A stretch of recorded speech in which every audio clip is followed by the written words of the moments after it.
Okay, it's time for the beginning of chapter 2, the Pool of Tears. Where's Alice?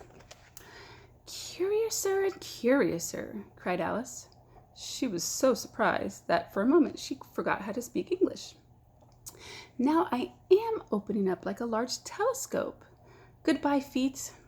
For when she looked down at her feet, they seemed almost out of sight. They were getting so far away. She's growing like really, really big, so her feet are just going, disappearing.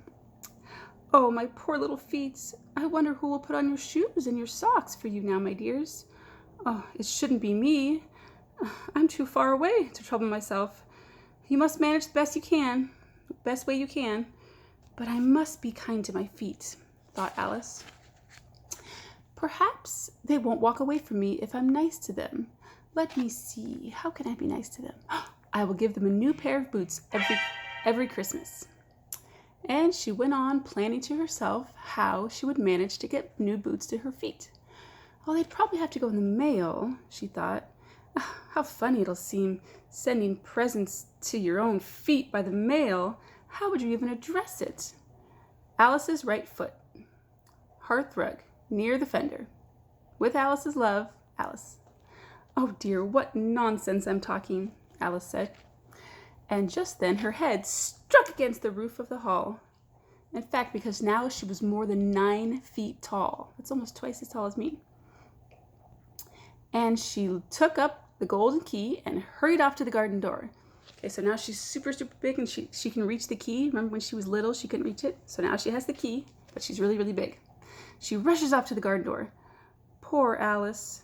It was as much as she could do, lying down on one side, looking through the door into the garden with one eye. But to get through was more hopeless than ever. She sat down and began to cry. Because remember, she couldn't fit when she was just normal size. So now she's huge. She's definitely not going to fit in that little door, right? So she's crying and crying. "Oh, you ought to be ashamed of yourself," Alice said to herself. "Great girl like you. Go on crying this way? You stop it this moment, I tell you." But she went on crying, shedding gallons and gallons of tears, until there was a large pool around her, about 4 inches deep. So that's the pool of tears. They were Alice's tears. Because she was so big, her tears were making a big pool. After a time, she heard little pattering of feet. It was off in the distance, and she dried her eyes really quickly to see what was coming. What do you think it is? What's coming? It was the White Rabbit, returning, splendidly dressed, with a pair of white gloves in one hand and a large fan in the other. He came running along in a great hurry, muttering to himself as he came, "Oh, the Duchess! The Duchess! Oh, we shan't be late, for the Duchess will keep her waiting. No!" Okay, so this is Alice, huge Alice, and she sees the bunny. So I guess now we know what the bunny's late for, the rabbit's late for, the Duchess. Alice felt so desperate that she was ready to ask him for help.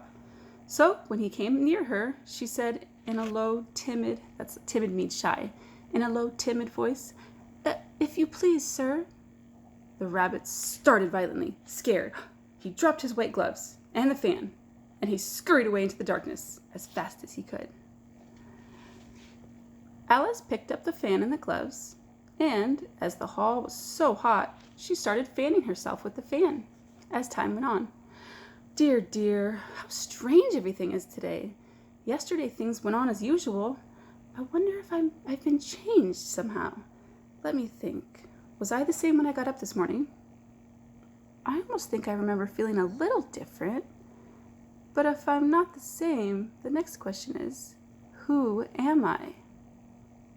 Ah, that's the great puzzle. She began thinking over and over of all the children she knew that were the same age as her, to see if maybe she changed into them. "I'm sure I'm not Ada," she said.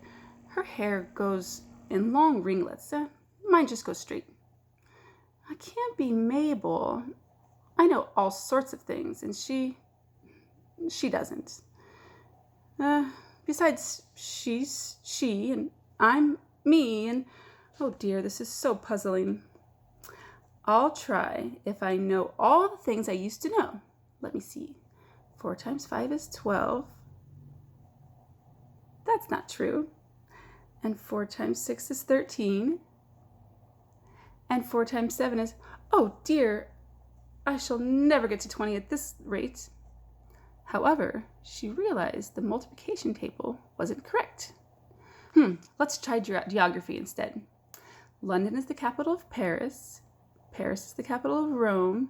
And Rome, oh wait, that's all wrong. I'm certain I must have changed. Maybe I am Mabel.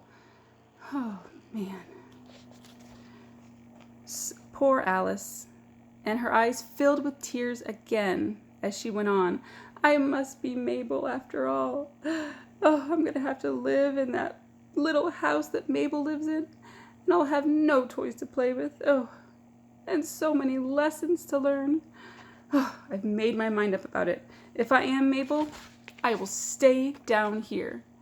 It'll be no use for them putting their heads down and saying, come up again, dear, because I will say no. Who am I then? Tell me first that I'm Alice, and then I will come up.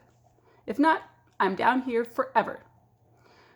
But dear, cried Alice, with sudden more bursts of tears, I do wish they would put their heads down. I'm so very tired of being all alone in here. Okay, so we're going to stop there, and I'll read you the rest of the chapter for part 2. So we found out that the pool of tears were Alice's because she's so upset. She finally got the key, but she's 9 feet tall, so she still can't fit in the door. And then she saw the rabbit, and she asked him for help, but she just scared him away. And now she's so confused, she doesn't even think she's Alice anymore. She thinks she's one of her friends. So we'll have to find out what happens at the end. I'm going to give you a little sneak peek, though. This is the picture for part 2. So it looks like the water gets really high. Okay, your question is, what has been your favorite part so far? Okay, so in Alice in Wonderland, so far, just the one chapter and then part of this chapter 2, what's your favorite part? All right, I'll see you guys tomorrow.